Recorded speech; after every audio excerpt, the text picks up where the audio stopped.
What's going on, y'all? You're listening to WKCR HD, WKCR New York. This is Notes from Underground. I'm one of your co-hosts, Grant. I'm sitting here with my co-host, Jude. What's up, y'all? How y'all doing? Very excited for this interview we got today. And we're sitting here with Public Housing. How y'all doing, man? Good, man. Gucci, man. We got the squadron in the building. Healthy. Everybody go. Let's go from right here all the way down. What's your name? Where you from? Sniper Lew. I'm from San Francisco, California. Okay. I'm Bob Pace. I'm from the Bronx, New York, uptown. djmastamind, PG County, Maryland. Black Rembrandt, Bronx, New York. Jazz Flea Market from Jersey. Amazing. It's really, really great to have you guys in the studio with us. We're really excited about this interview today. So I guess, first off, what is public housing, NYC? What is that? What does that mean? Public housing is just, in short form is a record label, but in a more philosophical level, it's just a home to, kind of like a dojo of the rap sport and culture that we partake in. I love that. All right. That's awesome. All right, so how did y'all all meet and start making music together? I guess the internet, man, a certain frequency attracts a certain thing. And when there's not too many of us that speak a certain language, the slanguage, as we like to call it, it's kind of easy to find each other, if that makes any sense. Around what time, time period-wise, was that? We all kind of met at different times. The first person that really, I kind of had a unison with was Pothead GMV, which was me and him founded this. We was in the 13th floor of the projects, just figuring things out. And we had mixers that we didn't know how to use. And so we was just kind of experimenting. And then along the way, it just kind of branched down to the neighborhood. I think Black Rembrandt was in the back of the building listening to J Electronica or something. Back then. And And when I passed you in the same spot 3 times over. Yeah. 3 times over in the same spot in the back of our building. I just kept seeing him at a weird hour too, you know what I mean? Yeah. And I don't know, had a conversation after that. But on some funny shit, we used to hoop. Yeah, we used to play basketball together. Before, before I even knew him as Bob Pace, you know what I'm saying? Or, Joakim Noah from the block, the only other one that didn't work. Yeah, I had a ponytail when I was younger. Let's not get into that. But, yeah, so we met kind of just being in the neighborhood and sharing similar tastes in music. And I had an album out and I was like, yo, what's up? Listen to my album. It was the Unmixed Raw 3? It was the Unmixed Raw 3. That was a mix for Sino NYC. And then later along the line, we met Sniper Lew. And djmastamind runs this program called The Renaissance. And it's kind of this weird culmination of just natural. We just get to where we are and we just end up being at the same place. That's awesome, man. And I guess my follow-up question from that is, so was there a vision that you guys had for where you guys wanted to go as a record label? Was it kind of just like you said, you guys all met and you guys made things together and it just kind of went from there? I think in the early days, there was just no vision. It was just we got something to say. We want to do something. I can make a beat. You can rap. But along the line, we kind of realized that we had something here that could be taken further. And I guess the vision now is to kind of just give a new palette to people and kind of provide a perspective that's often overlooked. So, what perspective is that? I guess just the real creativity coming from necessity. And Brownsville Koch said, rest in peace, you start with less than you progress to bare minimum, which is the real mastery comes in the form of very simple things and you start to take away things. So I think that's kind of just the message that, like, you don't need much to, you know, create. Stare at a wall long enough. That's what's up. That's a bar too, because you know, hip hop also being birthed from the Bronx. It came from that, you know, place of not having a lot, but needing to say something. And I think it's really dope that y'all are continuing on that legacy. And I wanted to ask, like, you know, when y'all made that first song together, when you were listening to it back, what did that moment feel like as a group to be like, yo, we just made some shit? First of all, it felt like we was doing something we wasn't supposed to. We was doing something not necessarily bad, but like, yo, staying up past your bedtime. But it also just felt important. It felt like, damn, bro, this is something that's pretty cool and that, you know, a lot of people could benefit from mentally moving forward, if that makes sense. Yeah. Yeah. 100%. And yo, if it's any added to what you had asked earlier, you know what I'm saying, about like what the music is, like, and the message sometimes. I remember even what I was drawn to when I heard Unmixed Raw 3 for the first time. And, you know what I mean, I'm very fond of my entire neighborhood. I know the entire Bronx like the back of my hand, you feel me? Every tag, every throw up, messed up fire hydrant, everything on the block. And it's like, I ain't seen nobody, I haven't seen anything in the art really capturing, the block, or, you know what I mean, life in the city, or the perspectives that are so advanced, you know what I'm saying? And where we come from, you feel me? You get a lot of bad raps and recognition sometimes off of people who be short-sighted, you know what I'm saying? Yeah. But it's like, y'all listen to, it was a Chase the Sun. And it's like, for me, that was like, I can literally see, of course I'm familiar with it, but my neighborhood. I can see, feel, hear, like the breath of it, you know, the cadence of it. And it's like a, you know, them under the awning, when they do the throw up set, it felt like my mouth started rapping off of that. Like Iron Grey just started talking. It was like, yo, this is what we need to, you know what I'm saying? Shine more of a light on. Graffiti raps. That's illegal literature. Yeah, that's tough. That is tough. Y'all speak in a very like visual way. You know, I can like envision exactly what y'all are saying. I fuck with it. So before actually we got on the radio, you mentioned being on Hot 97, another radio station. Yeah. So can you tell us how you came about on that? What was that experience like?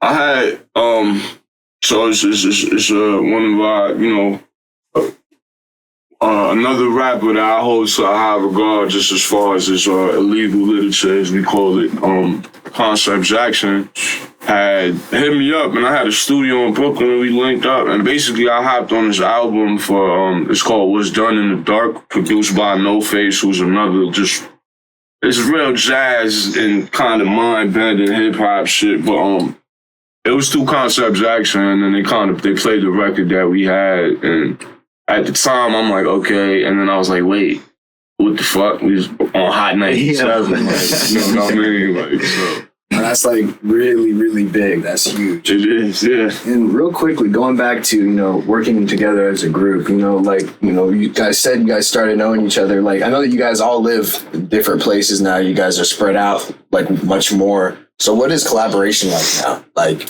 you know, with you guys having your separate lives, doing things in different places, how do you guys continue to create together?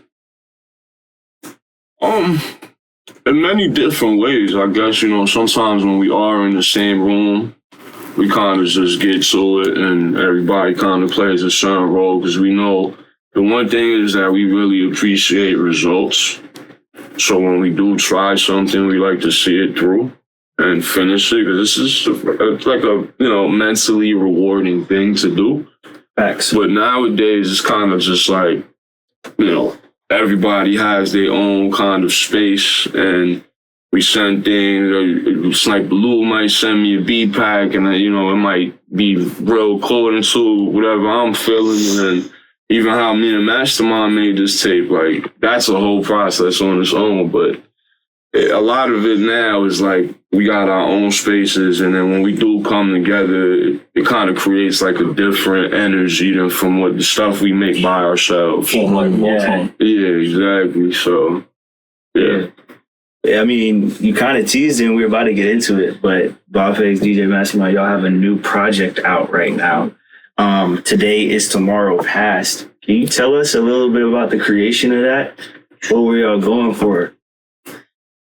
So we went on tour in Japan twice, but the first time we went to Japan was in 2024. Twice. 2024. Y'all went to Japan? Yes. What? That's crazy. lit. Yeah. Only people from my hood to go there. Hold on. Yeah, for real. I mean, little sidetrack. Can we sidetrack a second? What led y'all to Japan? Why Japan? That guy right there. Oh yeah, just putting in work. That's all it is. That's why Japan? It just can't get too much game out, but there's always other markets on the planet for hip hop, consumerism, interest in it. I mean, maybe certain places don't know how to carry the culture correctly, but that's not where I come in. You know, I'm just trying to travel and just expand. That's what's up. That's all. So, what parts of Japan were you guys in? Tokyo. Mainly Tokyo. That's fire. Yeah, that's where most of the shows was in Tokyo. And it felt unreal that first time going. Even the second time, it's kind of like you don't realize where you are. And you're just like in this whole other part of like the whole other hemisphere energetically of the planet. You're 6,000 miles from home. And yet, you know, none of us felt alienated or like out of it. Mm-hmm. We felt right at home, right in place because of it's the people. Hardest way to home is per se. That's cool. And I was actually going to ask, how was performing in Japan like versus performing here? What is the crowd difference, like reactions? Well, first of all, them shows would be like 12 a.m. to 6 a.m. So it's like, it's almost like a rave. And you see waves of crowds. So like at certain times the room fills up or people might go outside and then in like 30 minutes they come back in. I think the one thing I took away from it though was just like a different level of confidence in my live performance and, you know, kind of bringing that back in and being like, yo, it's probably something we should probably like hip hop shows in New York be like 3 hours max, you know? Yeah. So it was kind of cool to see them like take care of the sound so well and like keep that energy going. And it was a very learning experience. We learned a lot being out there just about a lot of Japanese. Nice. Konnichiwa, sumimasen. Gambatimasu. Yeah, konbanwa, garikonchi. Gambatimasu to get that. You know what I mean? And, Japanese people, I ain't gonna lie, the way they love hip hop out there, very fire. You know what I'm saying? And it's like a unmatched curiosity they have, which is the whole element and essence of hip hop. So it's like real hard to take offense to even when they do shit so bad. You know what I'm saying? It's like, yo, they put an effort in so you're trying to show love for real. Yeah. You know what I'm saying? So big ups and big respect to them. You know what I'm saying? And they crazy with it. I also appreciate how professional they are and how much they care about what they do. So it's like, even if you don't understand the language, you can see these dudes are like well rehearsed and they spend time working on their craft. Like these dudes make, the whole time I'm there, I did not hear a repeat beat from all the people that we was. They played just all new beat. It was like a level of just put your head down and work that is like, you know, over here we kind of have an ego. We finish something and we like, let's bring it to the world. And they're kind of like, they just do it just like for the sport. For the love of the game. Exactly. Right. So that was very like humbling and kind of circling back to like just the process of this album. I mean, we went to, me and Mastamind, so like I said, Mastamind runs this documentary series called The Renaissance. And we had done one in specific where he was like, yo, Bob, can you help me film this? And so we went to DJ Ken One's house. Shout out DJ Ken One. That's him, right? Yeah, shout out DJ Ken One. Yes, man. Legend, DMC champion. Like, been doing this even before I was born. Wow. And seeing Mastamind turn back to a kid again, it's like on the boards, it just kind of made me realize like, yo, you're a part of something so much bigger than you think it is. And I just knew that moment was special. We was like all Japanese weed, lost. Like I walked out that apartment, we were high in Japanese. So it's hard. I walked out that apartment, I'm like, yo, what the fuck, what part of Brooklyn is this? Yo. I'm like, yo, what bus, where's the L train at? But I think that moment just felt really special, and being over there, Mastermind is a very wise person. When he does speak, it's something that is just like, my ears like go up and all senses fire. So I was like, whatever we doing, it has to be special. It has to be something where we're both kind of pushing our craft to a different level. Yeah, so that was like, that documentary was the catalyst that like led to y'all creating the project. Yeah. Wait, can you break down? So you say you got a documentary series. You want to shout that out? Tell us a little bit about that. Yeah, sure. So it's called the Renaissance Show. Technically, it's like the way I envision it now is I've never been trained for none of this, but I've always had like a creative niche for wanting to film stuff ever since I was a kid. That's awesome. Yeah. But with that, I took it a little serious because I looked at it as a community service. I'm like, the underground has a lot to show, and it gets overlooked as always. So with that, I'm like, how can I actually help? And with that, I just started hit the road and film. So the idea is I pull up to whatever's available to them. Their studio, their space. I've been in some small rooms filming. So the whole point is to be a fly on the wall, capture them in their creative space. If they got something to say, like anybody that's been recorded, I'm like, do you have something to say? It's not even really like an interview. I just show up with a camera and then people start doing things. So that just becomes a thing. And then I edit my own stuff. So yeah, definitely it's pretty much a documentary series that it was kind of supposed to be for MCs in the beginning. Then it became more producer driven, but now it's still a hybrid of both. But the idea is to showcase artists in the underground that you might overlook or you might actually already be hip to, but it's still going to be an opportunity for me to showcase them. So I've been doing that since like 2020, and that's how I connect with almost everybody. I do a little bit of everything. I'm more like an affiliate, and I'm the old head. So I have a lot of arms as well. I DJ, I produce, I duplicate cassettes. That's really how me and him linked off of some business. So I meet a lot of people through different ways, but it all comes back to the same thing. So Bob was always one of the dudes that I always heard about. The name was like, it's one of those names you're going to hear about. So finally getting to meet him, we do business. Like I look at it like this. Nobody knew me, and I was extending the service of, hey, I could duplicate your project. He doesn't know me from Adam. I don't really know him. He sends me X amount of money, trusting in me, and so that like goes further. So not to go off of a tangent, but the series is pretty much capturing the underground, and that's how I connect to everybody. I need to produce, like when we went to Japan, we're on tour through Lou, we make some connections. I'm like, yo, while we're here, let's make some shake. So we linked with Ken One, and that was just an experience that, like he's saying, it was like a psychedelic trip, and it was just us just nerding out off of some DJing, because I scratch as well. So for me, I just wanted to go be with a Japanese DJ because that's what I grew up on. So I knew that they were going to be skilled. So we got to have that real hip hop nerd experience. Yep. Thankfully, I got to document it. And just kind of that seed was there, because he's always like, yo, send me a pack. But I feel like when we went to Japan, it was like the first time we could like connect off a human like level, and then from there the music is gonna be, because it's not like, yo, you like this, like in the beginning it may have been, but for this project it was crazy how like he even took me to a place where sonically I haven't gone to. So it was just like I don't know, it was just a thing that needed to happen. It definitely stemmed from those moments. Speaking more on, you said sonically, that's how you guys got there. I'm interested, Lou and, DJ Mastermind, like what does the production side of things look like for Public Housing? Like, do you guys work together? Like, how do you guys decide the type of sound that you want to create on a record in general? And where does that process start? Both of you guys can answer.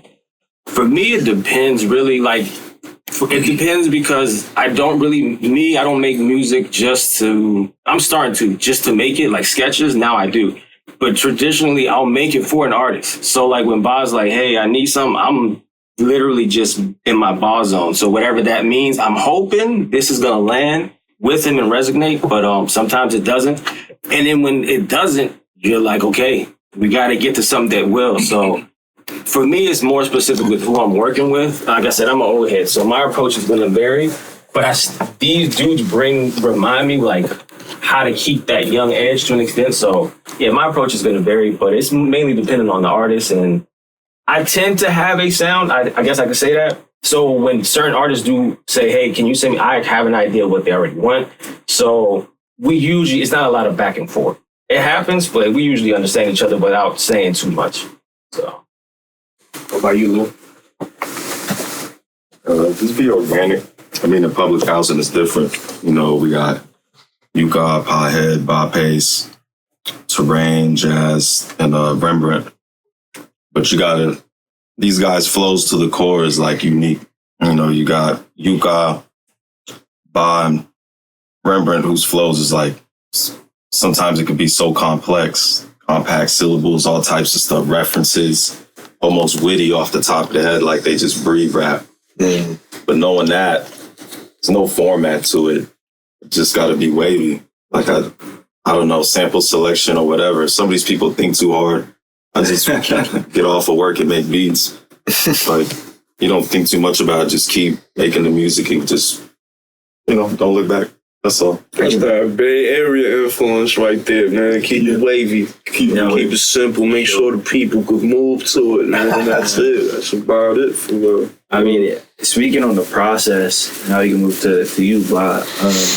You came out with a total of 4 solo albums as well as your project with djmastamind in 2025. Like, how are you able to put out so much music, and what is your process like?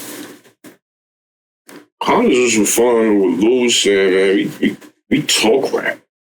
Stuff we say is a bar on its own, and we kind of just keep it like that. I mean, there's no bigger inspiration than just to experience your life. And when you're going through so much, there you go. Yeah. You know what I mean? A bunch of clippable moments in this interview already. Not for sure. Yeah, for sure. I mean, life is the greatest teacher. So when you live such a rich life, and you're kind of able to express yourself, and I've always been very expressive in this sense.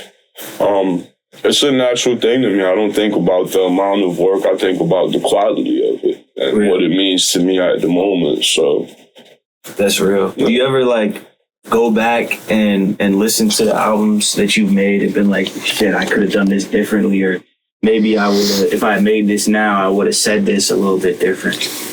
Not in the past few years, no. I like that. No regrets. I like that. No regrets. I mean, we do it. We recorded it for a reason. There was something inspired, something that took over and took me to that place. So I kind of learned to be detached of judgments from the past and rather focus on what I'm doing at the moment and what I need to get off. But I'm a fan of my own music. I mean, I think if you make music, you should probably even your old stuff and be like, yo, this has value still. So 100%. And speaking on that, just your evolution and understanding the value in all the music you've created over the years, where do you see your music evolving, as time goes on? Is that even a thought, or is it just kind of, like Lou said, just make the music? I mean, I guess I've had those type of thoughts before, but it's less about the music and more about just where I want to see my life. And not only that, the impact that the music had. Can we inspire, some young kids somewhere? So I just want to return the favor that hip hop did for me. And I learned a lot from hip hop and artists, and I just want to return the favor.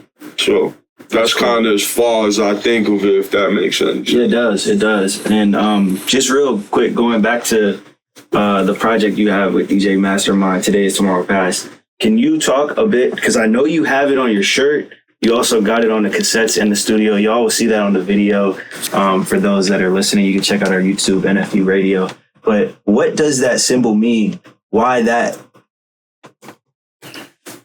Well, first let's address the name. Today is Tomorrow's Past. What that kind of signifies to me is that through creativity and through imagination, everything is weighed in the balance of the moment. So if we create a hellscape for ourselves, or if we create something beautiful, it's all in the same, what I call it, the happening, right? Which is right now. Everything is happening at once. And I think that hand symbol kind of just represents like, the Pink Floyd pyramid, where the light refracts and it goes through it. So it's kind of like the frame, you know, whether it be frame of mind or how you frame things, right? It's just kind of like a gate, a doorway per se, into the future or wherever you want to go with it. That's dope, bro. It's very, very dope. And I guess, you know, we got to wrap this up. One last question for you guys is, you know, is there a big upcoming project that everybody in public housing is going to be on? Is that something coming in 2026? Hopefully. If it works out that way, man, it will happen. But I think at this point, you know, it's many hands to the beast, so everybody has their own factions, and when we do come together, you know, it varies though, but hopefully we can get something going and we can rally up all the troops and, you know, get the squad on one album, like posse cut level stuff, which people appreciate, but, you know, we working on it. I know he said one last question, but I got like maybe two more. One of them is, you know, for the listeners that want to check out y'all stuff, where can they listen to your music? You go on YouTube, Bandcamp. I'm not a big fan of streaming, but we got a lot of stuff on streaming. I mainly drop stuff on YouTube because that's kind of how I discovered a lot of hip hop stuff. It's just watching YouTube videos but yeah, go to YouTube, Public Housing NYC. You'll find it there, and we got the whole roster there. Bunch of stuff on SoundCloud. Probably any platform you could probably find us on. Bandcamp, you know, Bandcamp. Same thing, YouTube as well. I like that. It's BLKRNBRNDT for y'all who can't spell yet. You know what I'm saying? Put a space in between the black and the Rembrandt. We on everything pretty much at Bandcamp, YouTube, SoundCloud, IG for the, you know what I'm saying, for the, you know what I mean? Yo, Dat Piff. Do Dat Piff come soon. We doing Dat Piff. You can hear me just in your dreams, probably. You can go to sleep if you're a lucid dreamer. Like, yo, I want to listen to the Nooks by Pace album. You will find me there. Even if that shit not out yet? Even if it's not out. You're like, yo, I heard that before. If you're on the wave, on the radio transmission, you're going to find it, man. For sure. Magnetic. All right, real last question. What's y'all message to the world? Who want to go first? I'm about to give you I need all y'all to answer. I guess just keep it funky, really. Whatever you do, just keep it real, keep it true. But other than that, the whole theme, like with Lou, I try not to overthink anything, just create. And then if it sticks, it sticks. And if it doesn't, just keep it moving. But just keep it funky with whatever you're doing. Love it. Especially with art, yo, do your best to see it through to the end and then give it to God. You know what I'm saying? Enjoy your picture, take it up to the mountain, show the sun, and let that shit go. Amazing. Bar. Yeah. Them guys summed it up pretty well. I guess I would say, you know, whatever you doing, you know, do it with your heart. Feel what you're doing, enjoy what you're doing, and have fun. Take care of what you need to, and, you know, keep some. If you do have vision, you know, understand that the power of creativity and the power of the tongue is something very vast, and watch what you say and what you wish for. That's what I would say. And Lou? Oh, just take it one day at a time. That's it. You got a lot of life to live. There's many different phases to the game. As you get older, you'll find that out naturally.